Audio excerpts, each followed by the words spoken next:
Hi there and welcome back to the Gear for Music Synth and Tech channel. My name is Rick and today we're going to be recording a track using a 2-channel audio interface. But if you like this video and you'd like to see more content like this in the future, don't forget to like, subscribe and ring that bell. Let's go.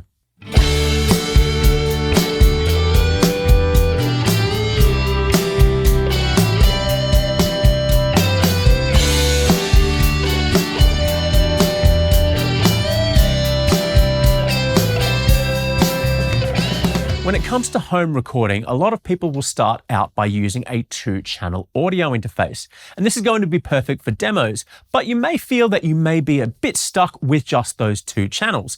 Well, today what we're going to do is we're going to have a look at mic techniques and different microphones for specific scenarios and record a full track multi-track with a 2-channel audio interface.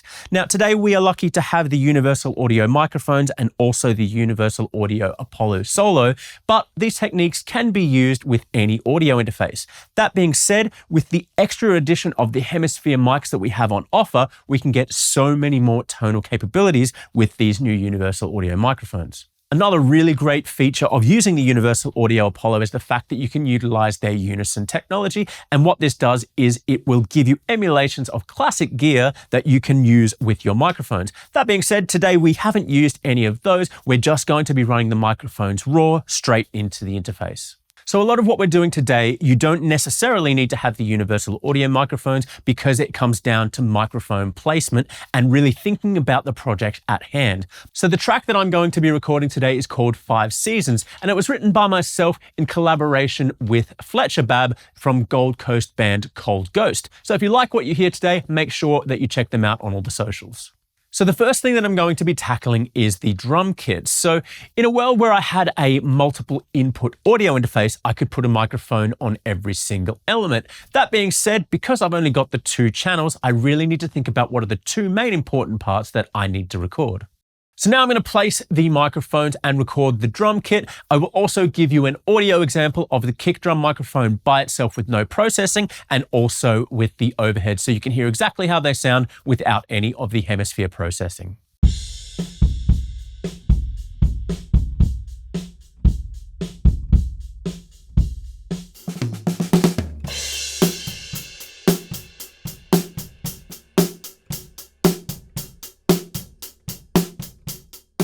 So now that we've recorded the drum kit, you can hear that this kick drum microphone and our shoulder overhead sounds fantastic just as it is. That being said, let's check out the Hemisphere software to see how drastically of a change we can get with these microphones. We'll start off with the kick drum. Let's check it out.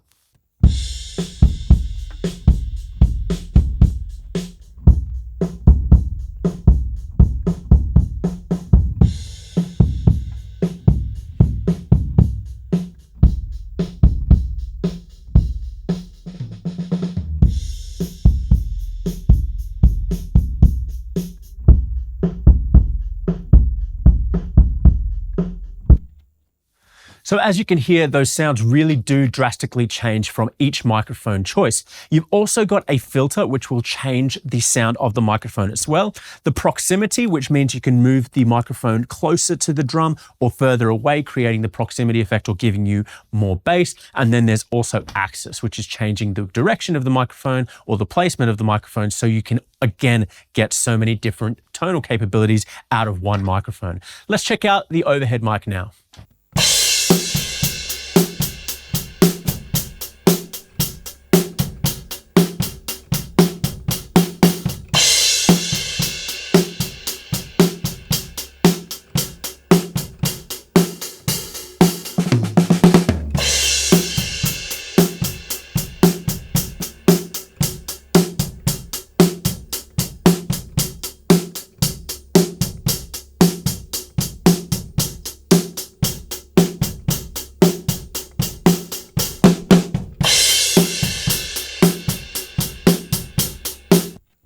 So as you can hear, in comparison to the kick drum microphone, those are quite a little bit more subtle. That being said, if you listen to the drum kit as a whole and you're listening to the hi-hats and the snare, you can really find a microphone sound that is going to be perfectly fit to the song. And make sure you mix between the kick drum and the overhead to make sure that they sonically mix together as well.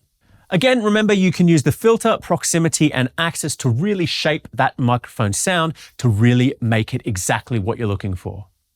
So now that we've tracked the drum kit, we're going to move on to the bass guitar, and I've decided that I'm going to mic up the cab instead of using a DI, just so we've got a little bit more of that room noise, and it's just so it's not so direct. Now, I've decided that I want to use the SD5 microphone, which is what we used on the kick drum before, on the bass cab, and that's going to give us the perfect bass amp sound.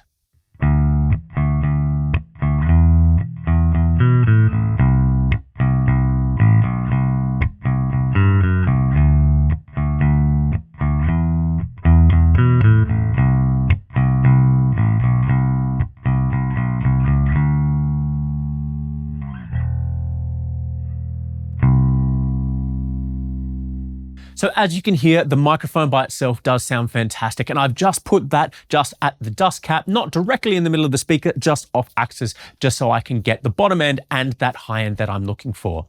So let's check out the different sounds that we can get with the Hemisphere plugins.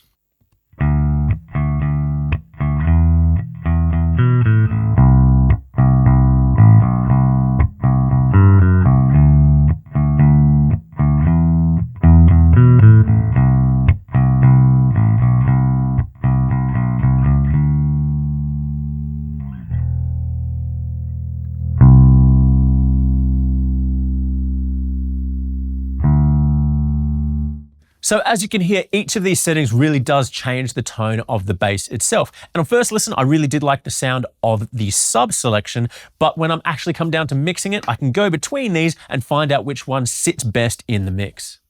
So now that we're finished with bass, we're going to move on to the acoustic guitar. Now, when I record acoustic guitar, I like to get the bottom end of the body of the guitar, but also the brightness of the strings. And to capture this perfectly, I'm going to use the small diaphragm condensers, the SP1.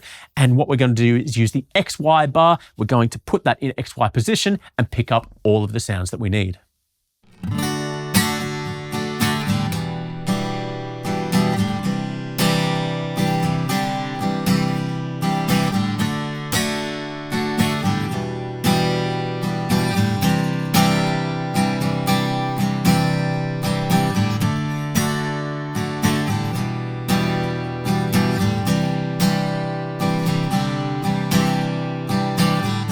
So now that we've recorded the acoustic guitar, I think we can all agree that the guitar sounds beautiful just with these microphones by themselves. However, let's jump back into the Hemisphere software to see how much changes we can get there.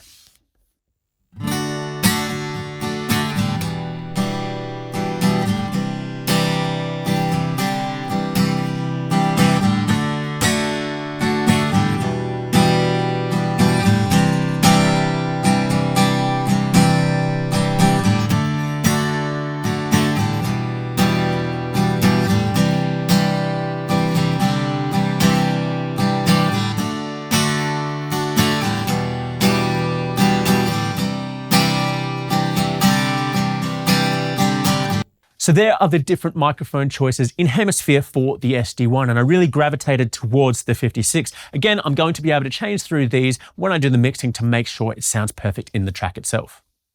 So now that we've recorded the acoustic guitar, we're going to jump onto the electric guitar. So to get the sound exactly what I'm looking for, I'm going to be using a Les Paul in the neck pickup. We're going to use a Marshall amp with a blues driver pedal, and I've got a Walrus Audio D1 delay to give me a slap back sound. Microphone wise, we're going to be using the SD7, and this is a super cardioid microphone. We're going to place that on the cone as well and see how it sounds.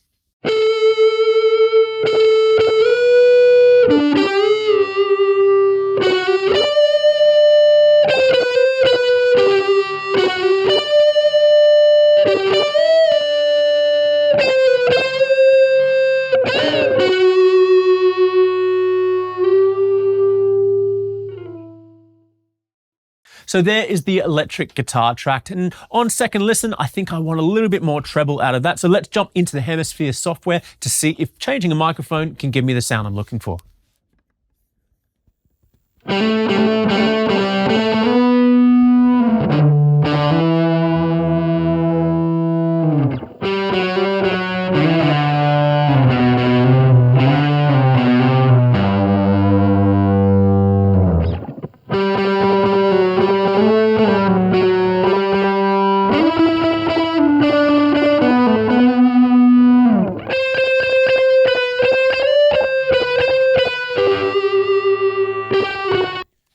So there we are. I think the 441 or the 160 really did bring out that brightness that I was missing in the original recording.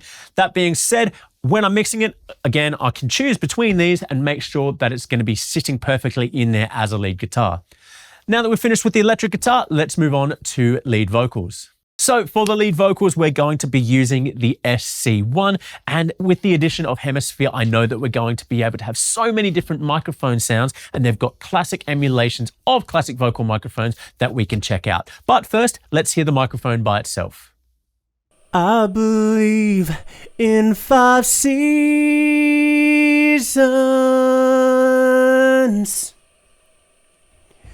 and you believe in none.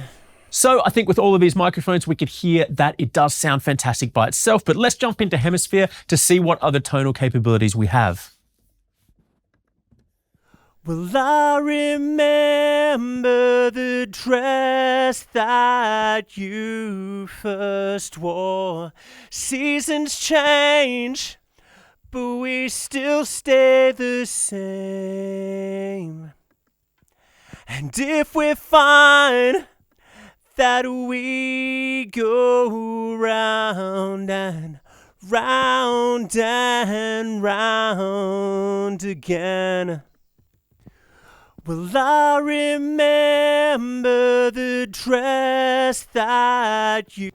So all up there, we have 8 different emulations to choose from and the microphone itself, so 9 different sounds. And then again, with the axis and the proximity, we really can hone in on the sound that we're looking for.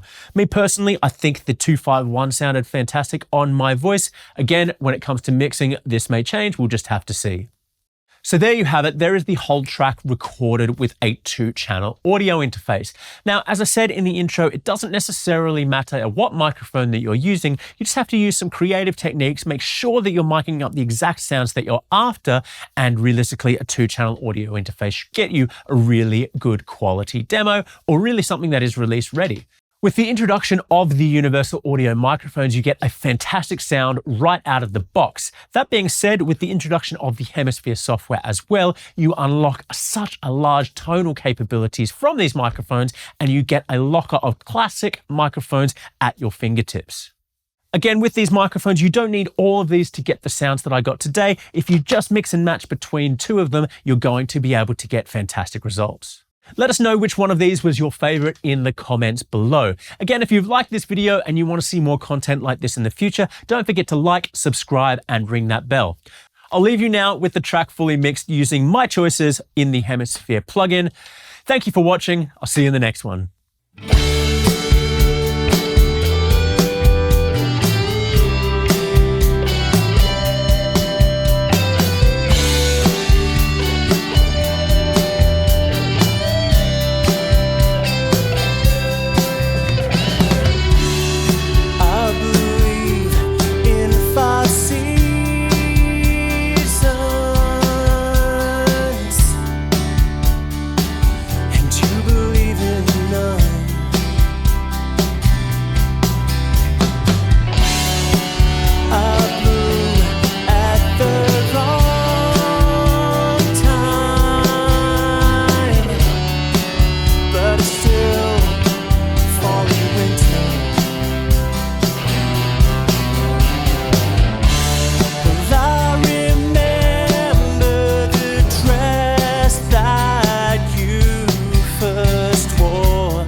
If we're